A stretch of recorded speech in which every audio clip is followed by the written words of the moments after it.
Assalamu alaikum. We on page number 112. The unit is family, and we're talking about the experiences of children within a family. How is it that certain factors, such as the social class an individual belongs to, the gender an individual belongs to, and the ethnicity an individual belongs to. How is it that your social class, your gender, and your ethnicity do affect the experiences that a child has within a family?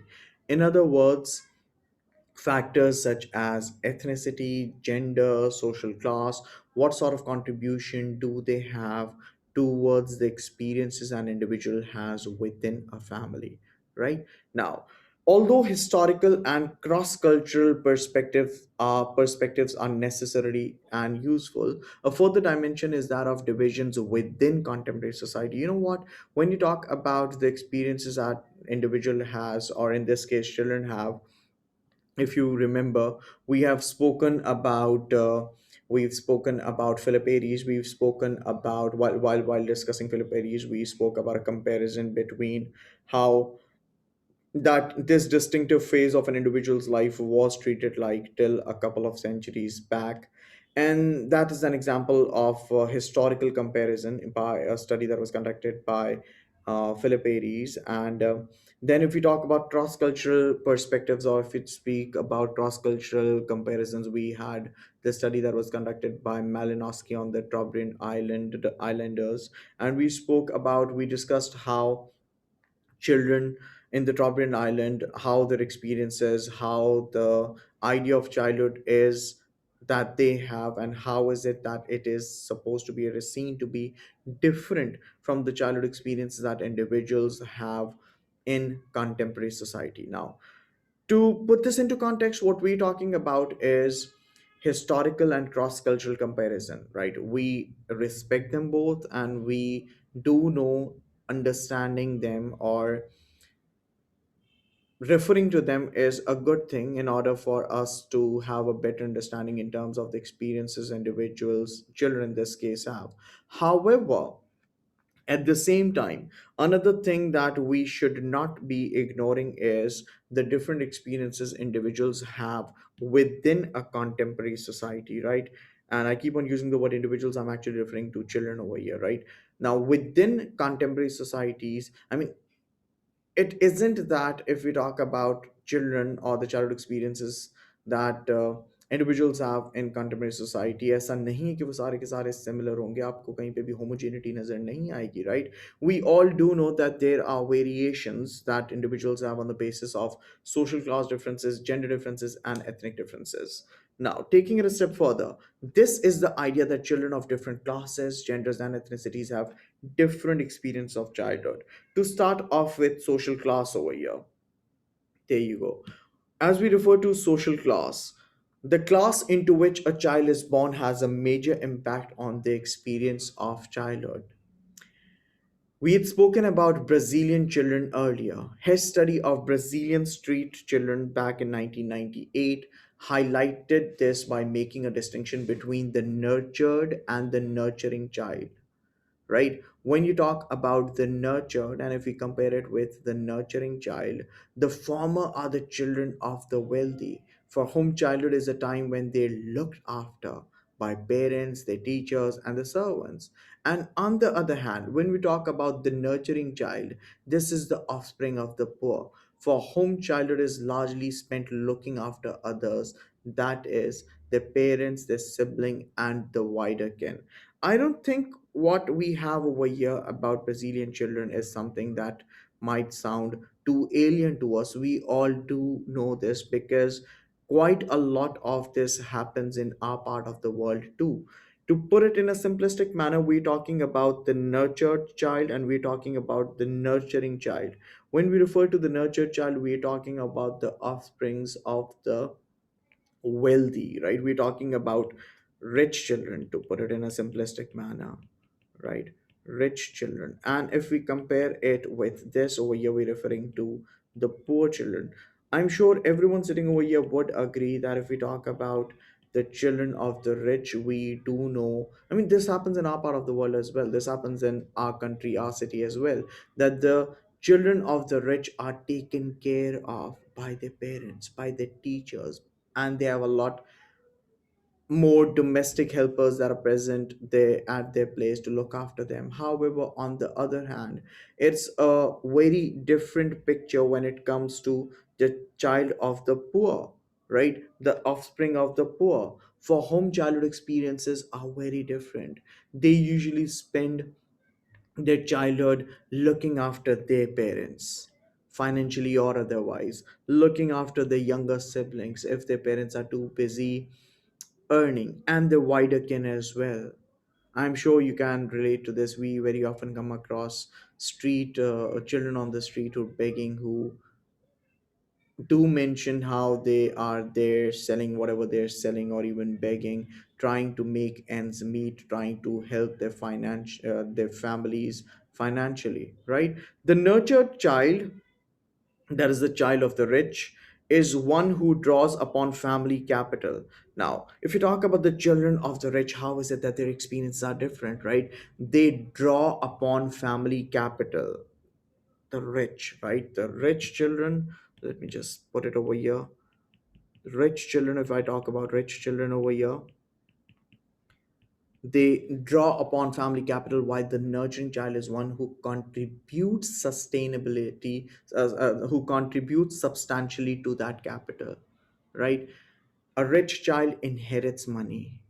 A rich, a child being born into a rich family inherits the life experiences, the bank balance, and a lot more. Whereas a child from a poor background, if I write this over here,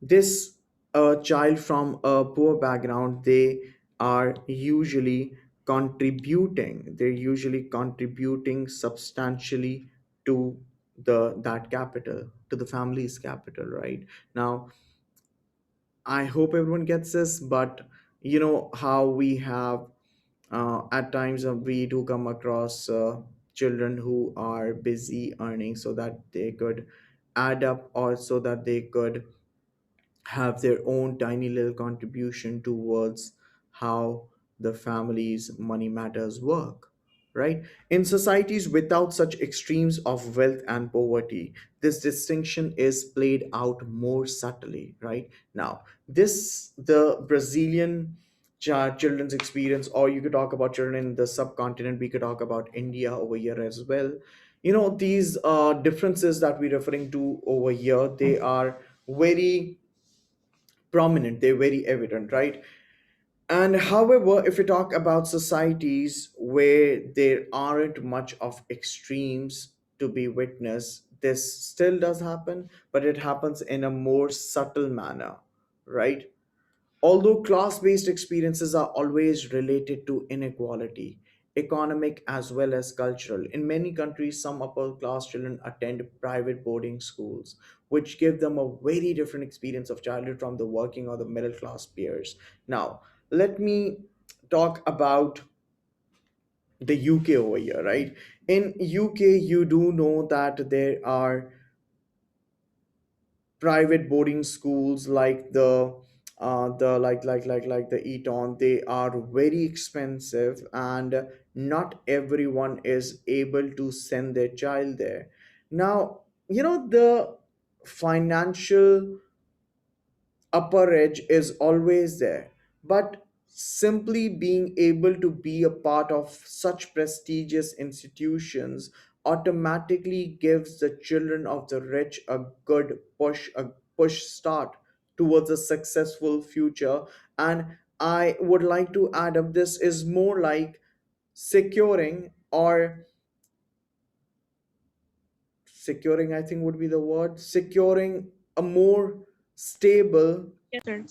career and a future for your children, right? Now, when we speak about and on the other hand, if we speak about children from the working class or from the middle class, the institutions, the educational institutions that they go to, I'm not saying they're by any mean not as per par or as per standard. They are there, they might be good, but then again, merely being able to send your child to a school, a private boarding school, a private institution, we're talking about the private education system in the UK, it gives your child a strong enough push that makes them, that puts them into a position, that gets them to the position where they have this upper edge as compared to the children from the less privileged, right? And this not only has to do with the education. Alongside that, a part of the package are, there are certain other things that are there as well. For instance, we could talk about their cultural upbringing, their upbringing in general, right? Not even if we take this a step further, we could even refer to, along with this upbringing, we could even refer to the connections that these children develop when they, or as they become a part of these privileged institutions, the connections that they have, the amount of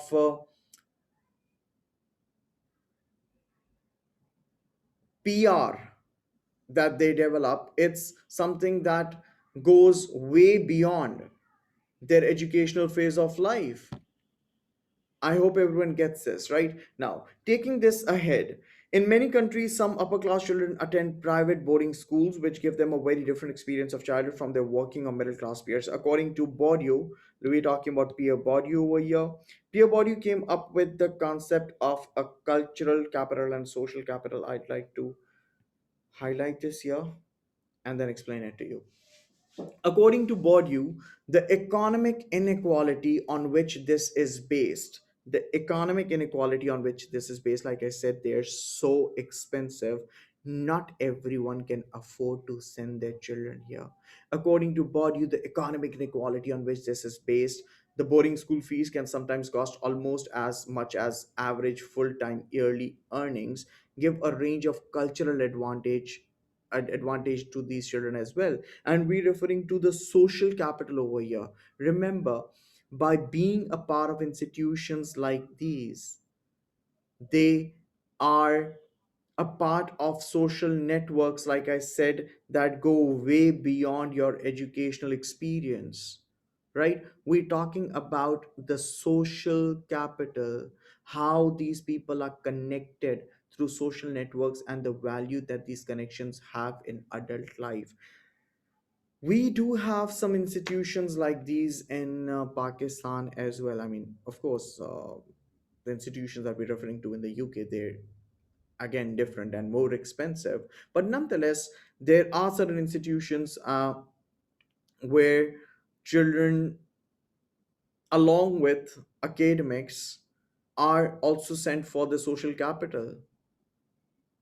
We know how grammarians, they hold pride when they talk about being a part of such prestigious institution, right? Now, social capital, how people are connected to social networks and the value that these connections have in adult life, right? If you've been a part of a particular institution, particular prestigious institution, you know what, it's not only you who is who's driving value out of that experience. The people who are there with you, right? Remember, they would rather all be from the background you belong to as well.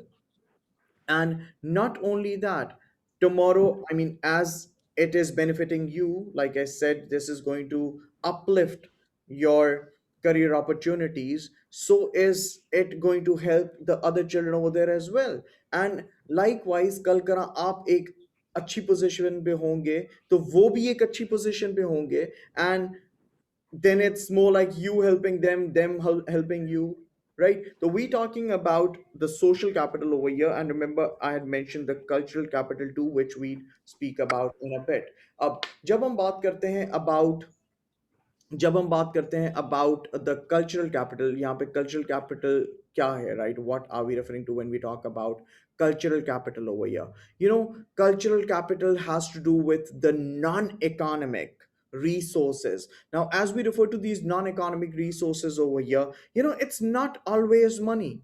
It's not always money. You get to learn so much more. Your personal motivation, the skills, I mean, we could talk about linguistic skills, communication skills. They turn you into a very different person, right? I hope everyone gets this. Yes, sir. Yeah. Now, taking this a step further, historically, middle and upper class families were more child centered. Middle and upper class families, they were more child centered, with family resources, attention and effort invested in a child's physical and social development. This cultural capital consists of the non economic resources such as knowledge, skills, and personal motivations that allow middle class families to see their children successfully through the education system. In this respect, working class childhood is frequently focused on the here and now, that is, immediate rewards. We're talking about immediate gratification over here. Up. We're talking about immediate gratification. To remind you all, the word gratification means satisfaction. And when we talk about immediate gratification, we're actually referring to how a child from a working class family emphasizes more on the immediate benefits that he or she could have from whatever they're doing. And on the other hand, if we talk about a child from a more privileged background, children from the upper elite classes, they are more concerned about deferred gratification. You know what the word again, gratification means? And deferred gratification has to do with satisfaction that an individual could drive later on. The amount of investment a child from the privileged background or a child from the upper middle classes is making, it's of course an investment, right? The amount of investment that they're making today, this investment that they make, they somewhere in the mind do have an idea that this is something that is going to benefit them at a later occasion in their life. At this Yes, point, sir. as we all over here a part of this class, an option you have is to attend this class, and another option that you have is to not attend this class and go have some fun, hang out with your friends, and probably enjoy. That would be an example of immediate gratification, right? You're driving satisfaction out of something there and then, here and now, immediate rewards, right? However, if you choose not to do that, instead, if you're sitting over here attending this class, this is, inshallah, this is probably going to help you, because do you know what we're talking about right now could possibly be a part of your CAIE examination, which is inshallah going to reflect in your August exam, in your August results, which would increase your chances of coming up with a better grade in your A levels, which would again increase your chances of going to a better university that might get you closer to what you and your parents have dreamt. I hope that helps. Yeah, do we get this? Yes, sir. Yes, Right. sir. Now, that is taking something whenever it is offered, such as leaving school. If we have a look at statistics, we do see that the children from the working class background, they have a higher rate of leaving school when they officially can, at the earliest possible opportunity, because you know what, they know what they have in their mind. I'm talking about the working class children over here, right? Now, children from the working class background, they do make use of the opportunity and get out of the education system earliest as and soon as they can, because you remember we're talking about UK over here. And in a country like UK, education is compulsory, right? Education is compulsory till you turn 16, and after that, that is only when you are allowed to choose not to study, right? What they do is, we have statistics to support this as well. What they do is they choose to let go of their education and they become a part of paid employment. They get a job, right? But mind it, my dear, If someone lets go of education and gets a job, yes, we do agree that that particular child might start earning money, which might at times be more than the pocket money the others are getting. But guess what? There's, I mean, that's it. You don't have any chances of promotions there because the amount of knowledge and skills that you've derived and learned, they are pretty restricted. Do we all get this? Yes, sir. Right? Whereas middle class childhood is characterized by a future direction. They're future oriented, they're career oriented, they believe in deferred gratification, in other words, delayed gratification. Middle class childhood is characterized by a future direction and putting off rewards for now, such as staying in education to get qualification that will lead to professional careers, and these professional careers have advancements, have promotions, have bonuses, have better life chances. Moving on, I hope everyone gets the social class part. And to remind you all, we're talking about the factors that influence the experiences of children from an upper class background, and we compare it with children from a working class background. The next thing that we're stepping into over here is the role gender plays in terms of differentiating, in terms of there being different experiences that a child from a male child has as compared to a female child, right? How is it, let me rephrase this, how is it that being a boy or being a girl affects your or influences your childhood experiences within a family? Right now, the argument that boys and girls have different experience of childhood is based on the concept of contrasting differential gender socialization. Let me highlight this, or rather let me underline this. We're talking about contrasting differential gender socialization.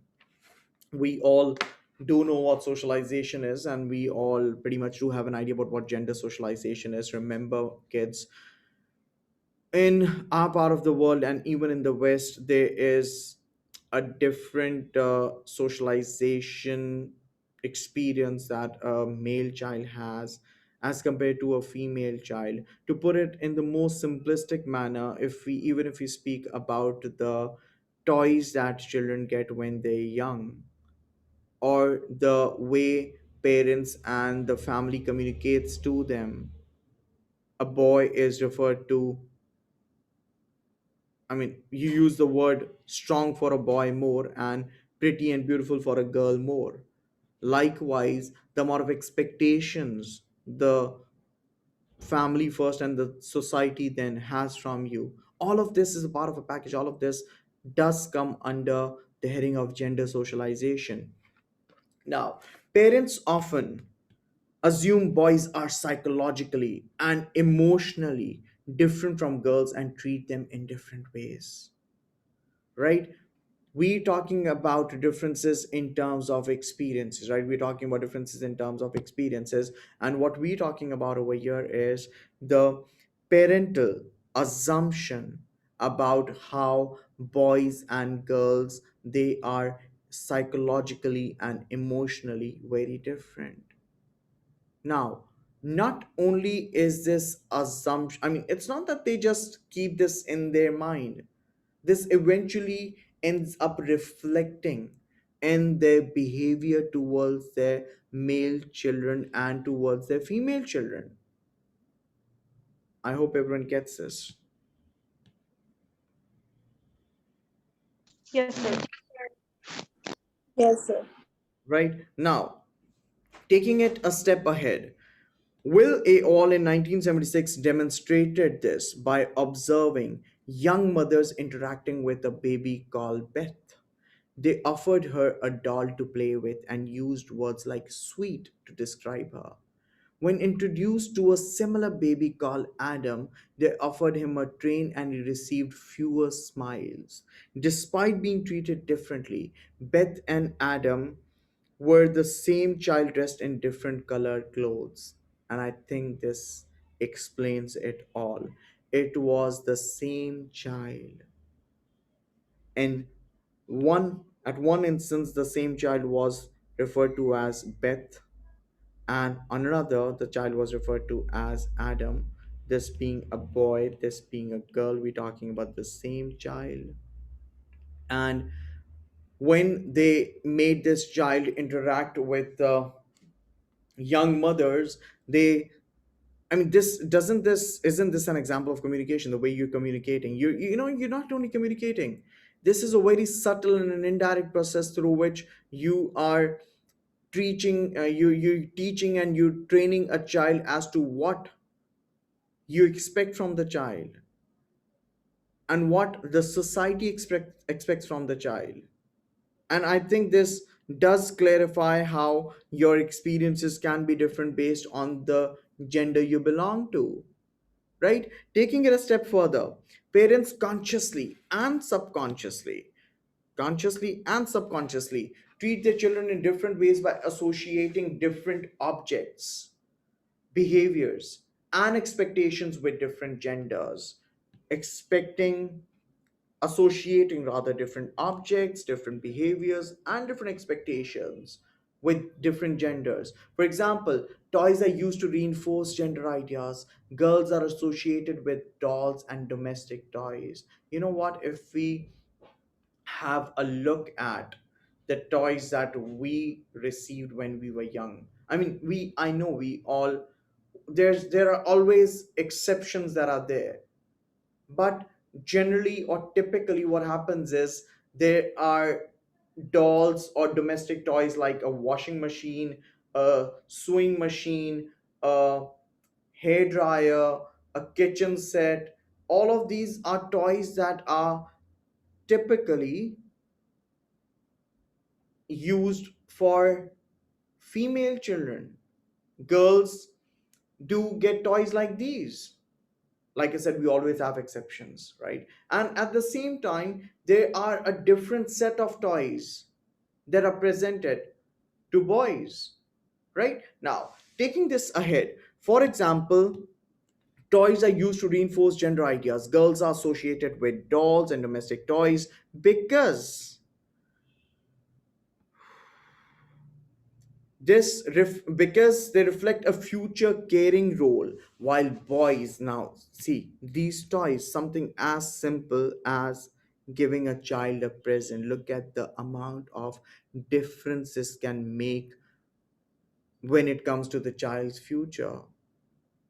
Likewise, when you talk about boys are associated with more active mechanical and scientific activities,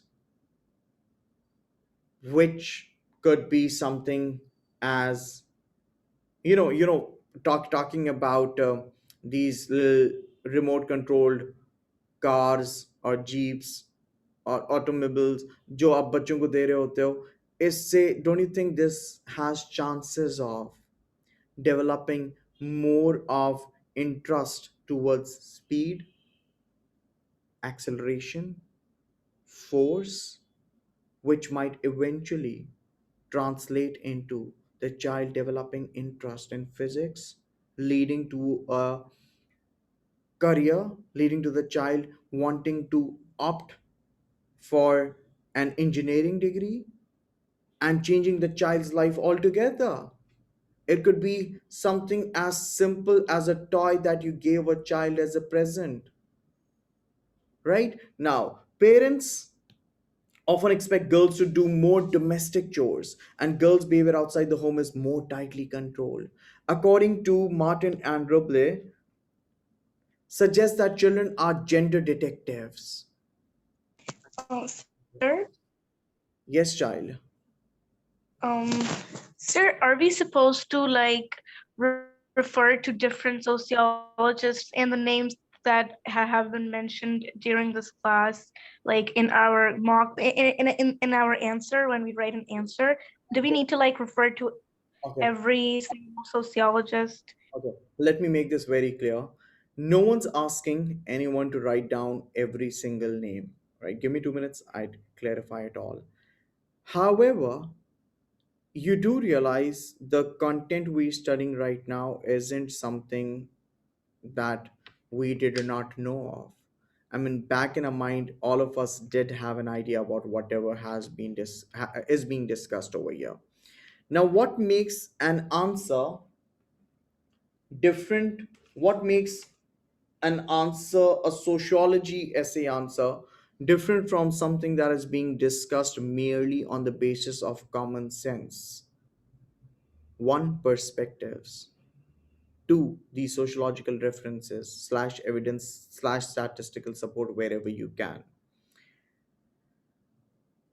The other thing that I'd like to bring in over here is it is, of course, I mean, if Okay. a child says, do we have to do this? I mean, no one can do anything if you choose not to. But of course, if you're using these sociological references, they do add up value to your answer. They definitely add up value to your answer. One. Number two, a very typical mistake students make in many cases is what many students end up doing is their answers do not look like answers to questions. Instead, their answers rather look like summaries to different parts of the book, summaries to different topics. Remember, kids, when you're writing an answer, make a point that your answer is dealing with or your answer is taking care of what the requirement of the question is. Keep the reader connected. Keep the reader, make a point that the reader stays connected with what the requirement of the question is. The question is a problem that many students mention over here is, oh sir, how do we do that? You could do that as simply, I mean, it could be something as simple as using a line from the question that helps link the content that you've written with what the requirement of the question. Now, taking this, I mean, adding up one more thing to this. Do not end up writing like this. I mean, their kids would be like, this person said this person said this person said this person said this. No, you're supposed to bring in a point, develop that point, and then in order to add value to the point that you have made, you use a sociological reference. What happens usually is kids do it the other way around. They'd be like, oh, this person says this person says this person says this. The question is, what do you say? And remember, when I say what do you say, I do not expect anyone to end up writing, I think this, I feel this. We expect to write as a third person. Based on the points written above, we can conclude this. Or another point to be taken under consideration while discussing whatever the question is requiring from you. It could be something as simple as this.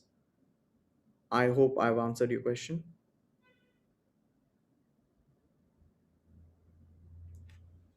Is the child here? Or the child's not? Meanwhile, I hope this has helped the rest. Has it?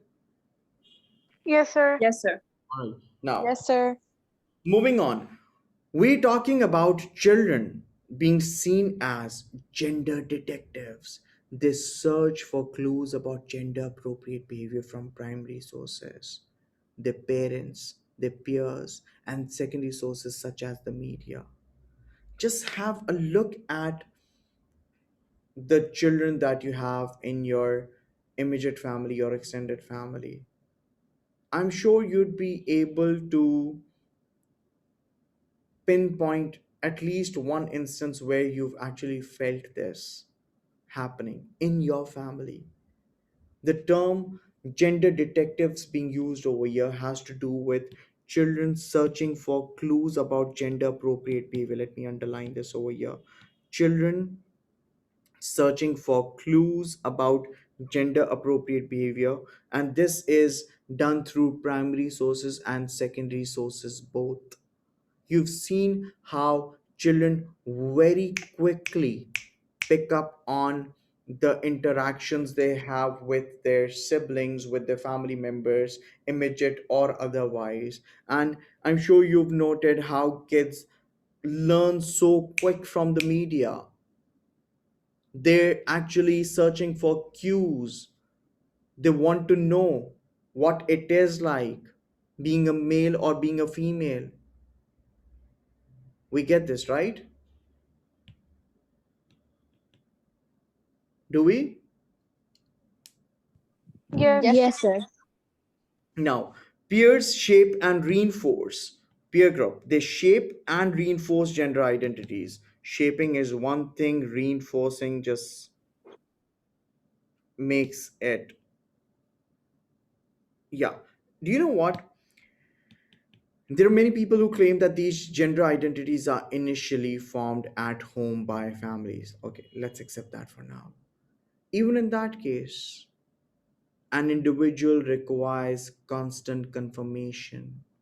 The gender roles that were once taught to you within families, they are very often reinforced by your peer group and different experiences of childhood through things such as games that are traditionally played by one gender or the other. Similarly, shared activities and pastimes have gender meanings or connotations and expectations. For example, a common interest in cars, football, or rap music by boys and fashion, cosmetic, and shopping and by girls creates gender bonds and reinforce identity barriers. Get it? Taking it, I'd like to underline this as well. I'd rather like to highlight this, reinforcing identity barriers. You know, identity barriers की जब हम बात करते हैं, you don't really expect boys to talk about this usually, right? Now, taking it ahead, individuals who cross those invisible boundaries risk being negatively punished or sanctioned or being ostracized, right? Individuals who cross those invisible boundaries. We're talking about a situation where a boy might, we're talking about a situation where a boy might not be meeting the expectations that are there from the gender he belongs to, right? In that case, you risk negative punishment in the form of sanctions, negative sanctions for breaking identity norms. In this respect, peer pressure can be an important influence on individuals' experience of childhood. You know, Yes, sir. to exemplify this, a small boy, a young boy, if he is not able to cope up with the expectations that people have from his gender, he might be bullied. The child might not really, how it is like. I'm sure you can all, I'm sure everyone does understand these negative sanctions may range from being bullied to exclude from valued peer and friendship groups. At times, a child who's different, like I'd use the word, is ostracized, right? Do we get this? Yes, sir. Yes, sir. Yes. Yes, sir. To take this a step further, we discuss how ethnic differences, how ethnicity could be a factor that contributes towards the different childhood experiences that individuals have. To start off with, let's talk about what ethnicity is real quick. When you talk about ethnicity, ethnic differences are, the differences individuals have, in this case, children would have, based on the similarities you have, based on the group that you belong to, how is it that the similarities you have with the people from your group, and how is it that it makes you different from the ones who do not belong to that group, right? So when you talk about ethnic differences has different ethnicities their have differences in terms of history, their traditions, their customs, and these historical differences, I mean, the historical, no, these differences in terms of historical events that a particular ethnicity has experienced, the traditions, the customs, these differences eventually translate into how childhood is constructed and interpreted, how your childhood is constructed and interpreted. To put it in a simplistic manner, if I talk about the comparison that a child has in Pakistan with a child from the Western world, let's just say UK for now, right? Do you know what a child? I mean, if I talk about you all, we know we have a different history, a very rich history. Let's link it to our religion as well. And then our traditions, our customs, our norms, our value systems, our belief systems, they eventually do affect our childhood experiences. I mean, over here in our part of the world, we wouldn't call out our parent with, I mean, we wouldn't call out our father's name. And we wouldn't just say, if someone's father's name is Bilal, we wouldn't say, hey, Bilal. I mean, Bilal's child wouldn't really call him with his name. However, there are differences when we talk about the childhood experiences that kids have in the Western world. These differences could be because of this, and this, and a lot other factors as well, right? As we have seen, different ethnic groups define the duration and extent of childhood differently. They define the duration and extent of childhood very differently. In the United Kingdom or many other developed countries, the childhood that they experience is more protected. It's very different from the childhood experiences kids have in our part of the world, especially the rural areas of our country. The duration of childhood, their childhood doesn't really last for very long. Very soon they see themselves taking care of their family responsibilities, right? The extent to which Yes. they, if you talk about their experiences, that differs too, particularly the point at which childhood ends and adulthood begins. This is what I was talking about.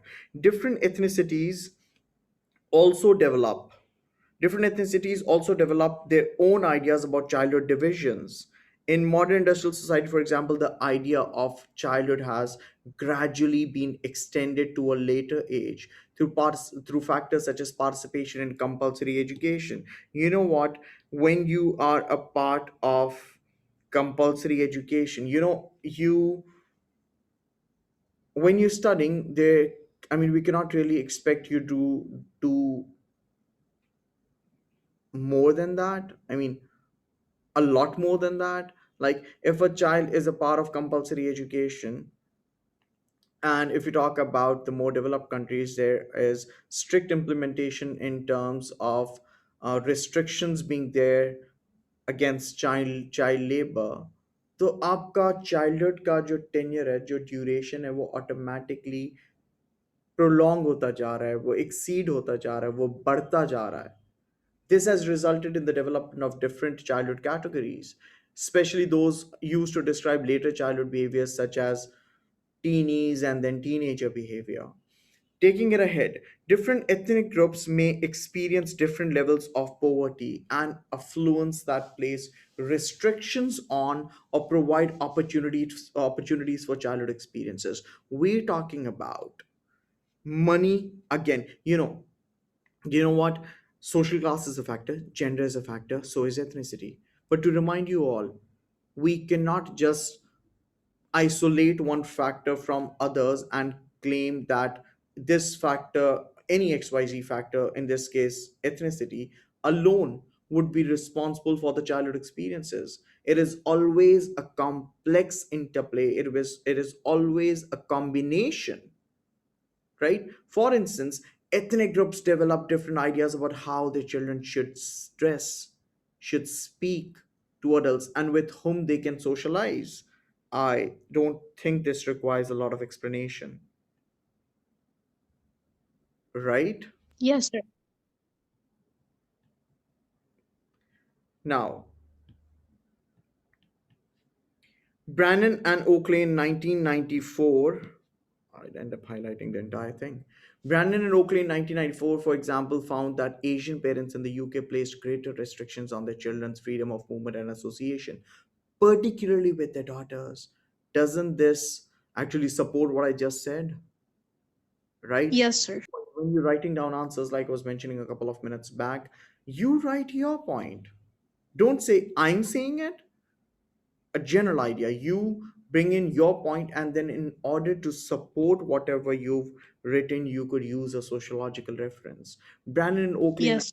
for example, found that Asian parents in the UK placed greater restrictions on their children's freedom of movement and association, particularly with their daughters, than the British counterpart, right?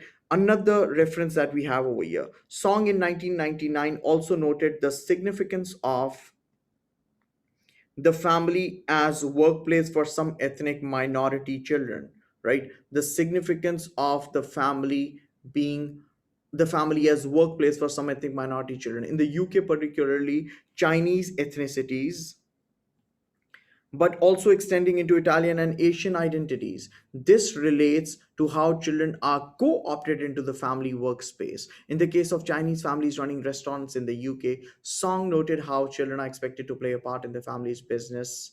Helping out is part of being a member of the family. Why talk about Chinese? Talk about South Asians, talk about Desis. Chinese might be running a lot of restaurants there. Us Desis, we have a lot of fuel stations. We have a lot of grocery stores. And as our children grow older, they're expected to be a part of the family business too. I mean, why talk about UK? Doesn't that happen in Pakistan? It does. There are so many kids you come across, you ask them what they do in future, they're like, we'd probably be a part of a family business. This again is quite different from how things would be like when it comes to other ethnicities. Not necessarily, but yes, this does happen, right? Summing this up, we were talking about factors such as your social class, your gender, and your ethnicity, the contribution these factors have towards the childhood experiences an individual has. Or, in other words, how is it that your social class, your gender, and your ethnicity, separately or collectively, eventually translates into different childhood experiences? And I hope this helps.